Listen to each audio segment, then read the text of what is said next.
Estamos con Leandro Lanfredi, dirigente de los petroleros de la ciudad de Río de Janeiro, que acaban de terminar una huelga.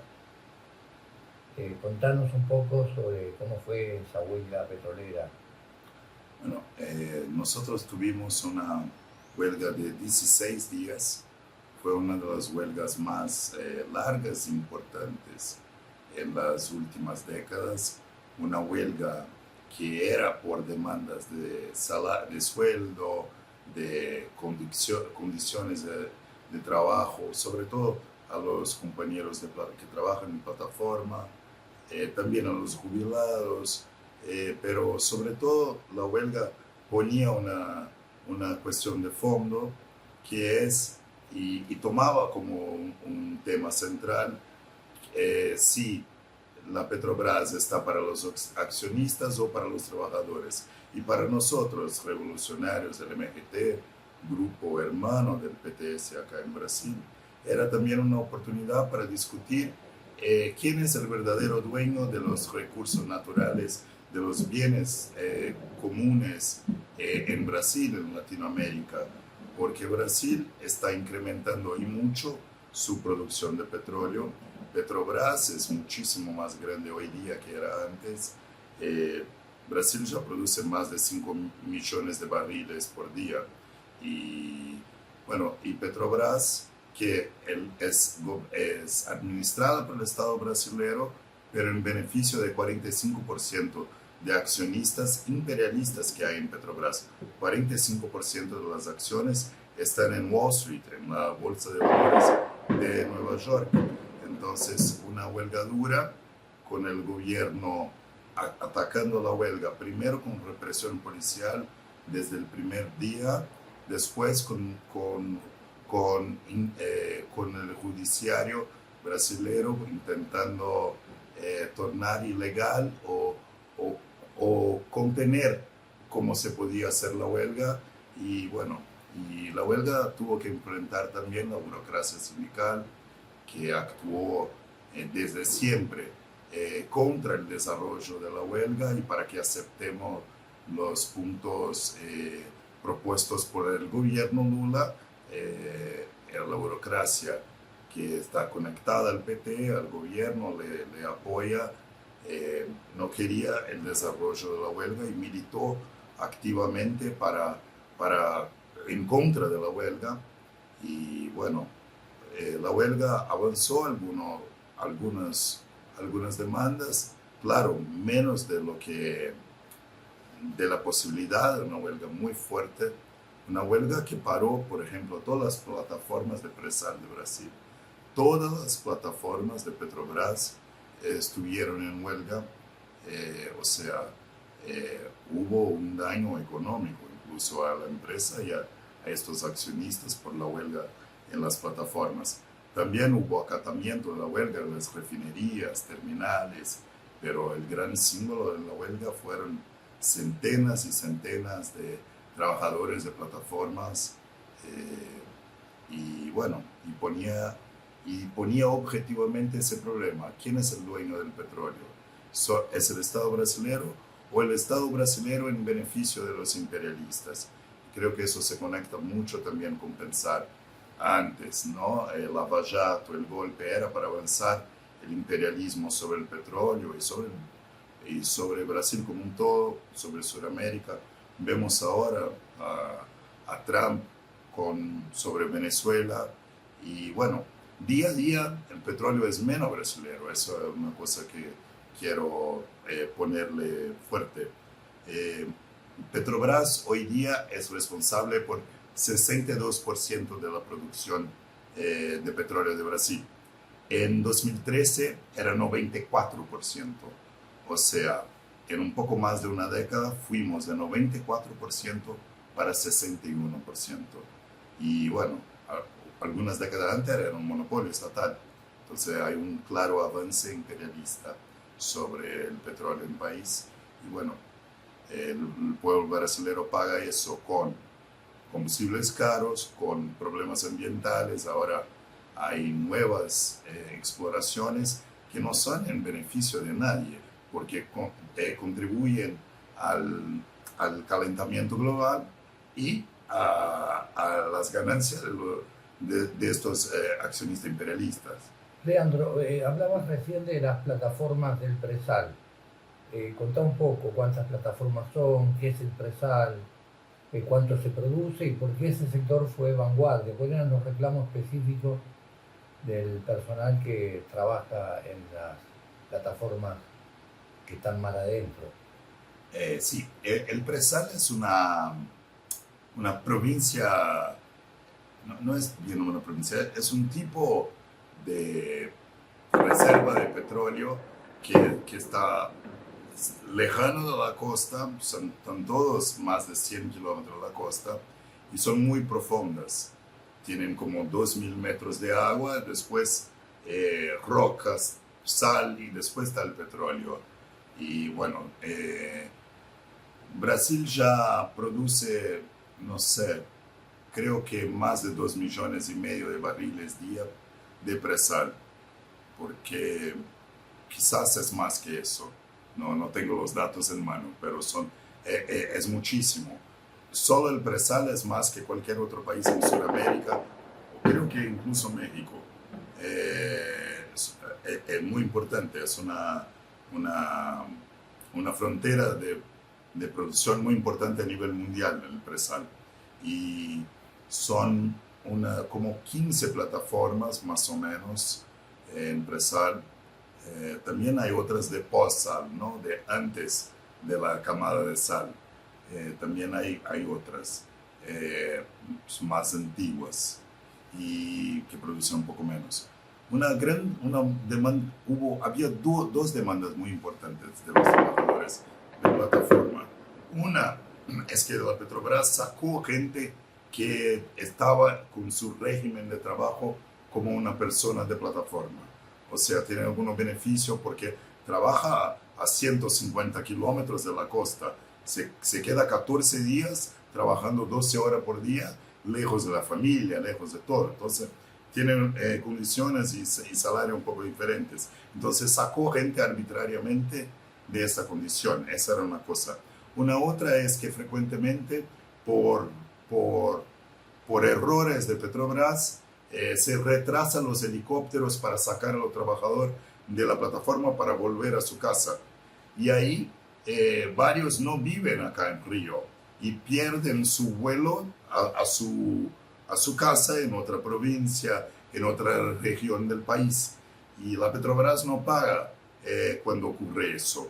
Entonces una demanda era que si la persona perdió su vuelo a su casa por un retraso de Petrobras, que Petrobras pague su pasaje a su casa.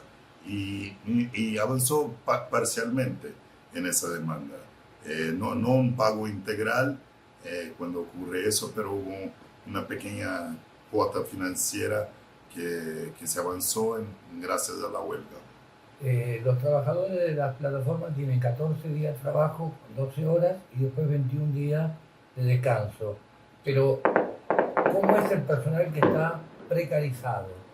Sí, eso era una demanda que, bueno, nosotros militamos fuertemente por eso desde el Congreso Sindical ese año, para que fuera una bandera de la campaña del convenio colectivo de ese año, igualdad de derechos y de escalas de trabajo entre efectivos y contratados. Y bueno, los contratados hacen 14 por 14, tienen una semana menos de descanso o con su familia o lo que sea. O sea, luchamos para que los contratados de plataforma también tengan 14 por 21. En tierra que tengan las mismas condiciones que los efectivos también, que también es un poco distinto. Entonces, eso también era una bandera en la huelga, pero no se avanzó con la huelga a conquistarlo, no aún, pero sí la lucha por igualdad de las escalas de trabajo entre efectivos y tercerizados.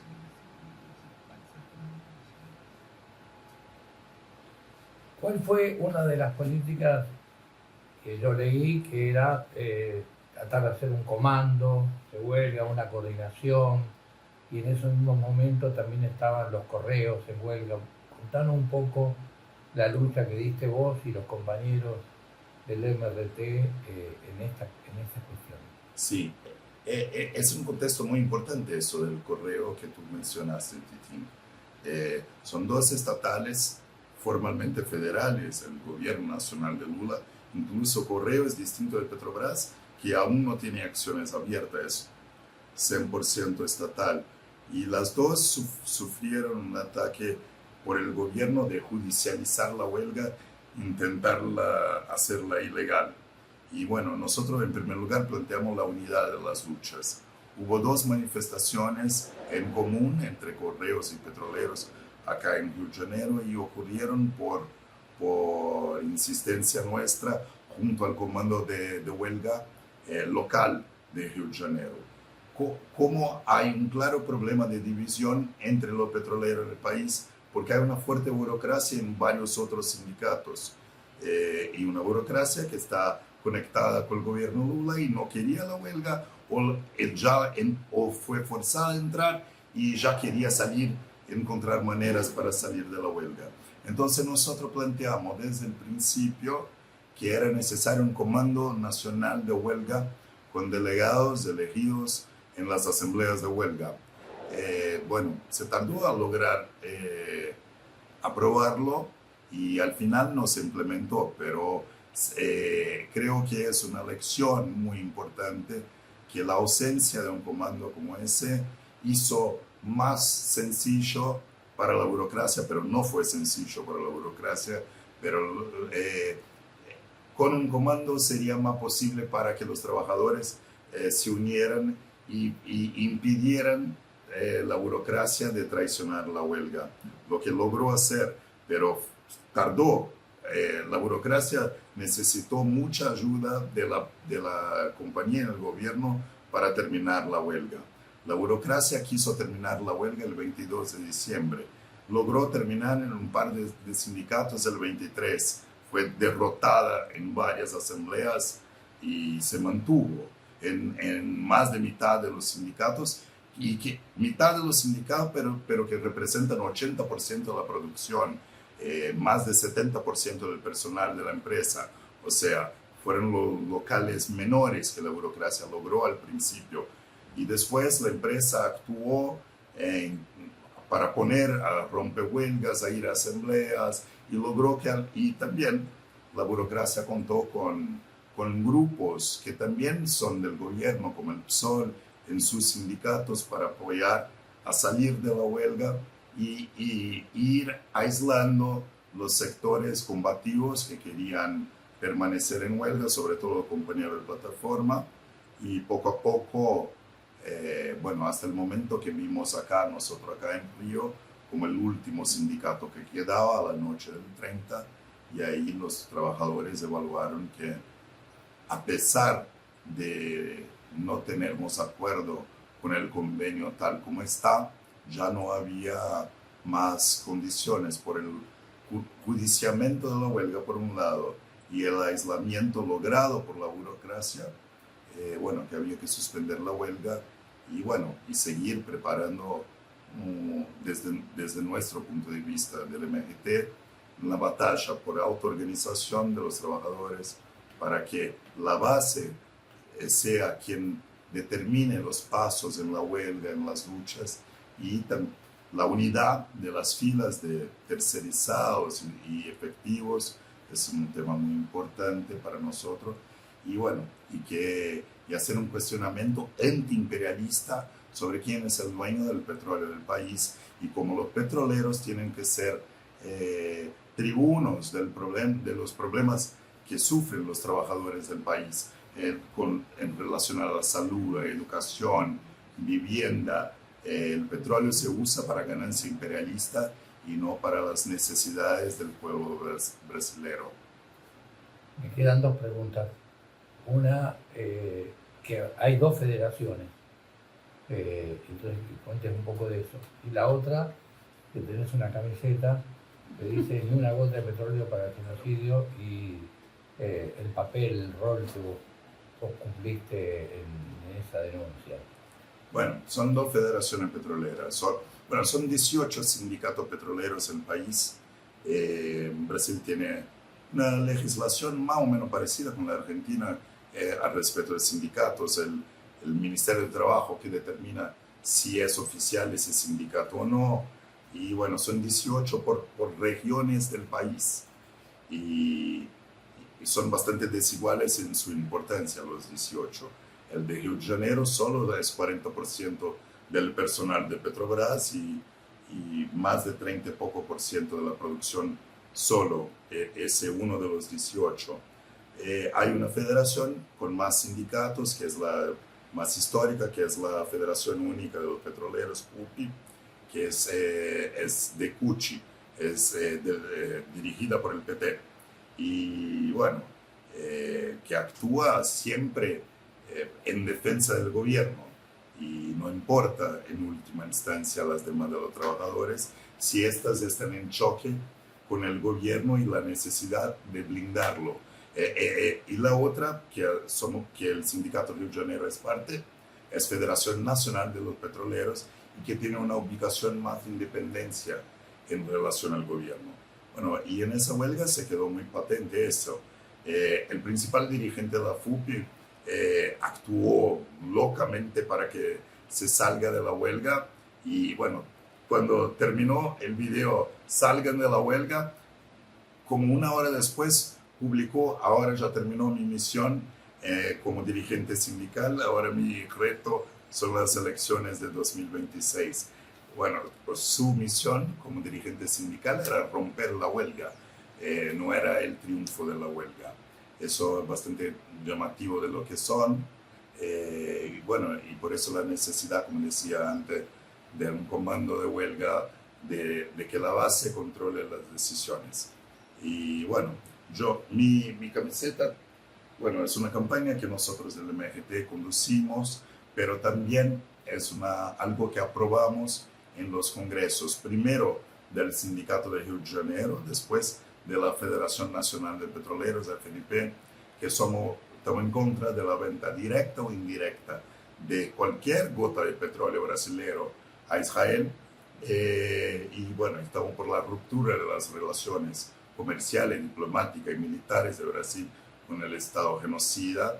Y bueno, y somos parte de una lucha junto al pueblo palestino y parte de una lucha internacional de solidaridad al pueblo palestino. Nos inspiramos en primer lugar en la resistencia del pueblo palestino, pero también en la huelga general de los trabajadores italianos, después en el Estado español, en solidaridad al pueblo palestino, y tomamos esa inspiración para promocionar el internacionalismo de los trabajadores y desde nuestra ubicación estratégica en petroleros, en cómo avanzamos en contribuir a esta lucha.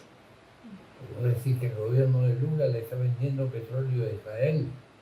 Sí, el año 2024 incluso Brasil incrementó en 51% su venta de petróleo a Israel comparado con 2023, o sea, en medio del genocidio se incrementó la venta. 2025 por cuestiones logísticas de Israel, Brasil paró de vender directamente a Israel, pero pesquisamos mucho y junto a organizaciones internacionales logramos probar que Brasil sigue siendo una fuente muy importante de energía a Israel a través de venta de petróleo brasileño a Israel, a Italia, donde se refina para Israel, porque Israel está con menos capacidad de refino, entonces está comprando ya refinado en Italia. Y Brasil está involucrado en esa cadena de energía que promociona el genocidio. Y logramos probar eso, y por eso decimos no al envío de petróleo, sea directo o indirecto. No importa que se pare un poquito en Italia antes de ir al genocidio. No queremos que algo que pertenece al pueblo brasilero, que debería servir al pueblo brasilero, sirva a ganancia en Wall Street y al genocidio en Palestina. Muy bien, ¿querés agregar algo? Bueno, no sé. Eh, ya, bueno, creo que es muy importante. En los próximos días vamos a avanzar más en balance de la huelga. El sector de petróleo de Brasil es muy importante en la economía, también en la historia de la lucha de clases del país. El petróleo y lo petrolero tienen una importancia grande y bueno, hay que, en un lugar con esa importancia, hay que luchar por nuestros sueldos, pero hay que, junto a la lucha por nuestras condiciones de trabajo y de sueldo, y en cómo hacemos grandes discusiones necesarias para defender nuestros empleos, pero para mucho más de lo que eso, para discutir los bienes naturales comunes, a quienes sirven, a discutir la penetración, la subordinación al imperialismo y cómo avanzamos la coordinación de los distintos sectores de trabajadores en lucha, como intentamos hacer con Correo, en una perspectiva que seamos nosotros los trabajadores y no los grandes accionistas nacionales o extranjeros que tengan ganancia con nuestro sudor y con la riqueza de nuestros países acá en Brasil, en Latinoamérica y en todo el mundo. Gracias, Leandro.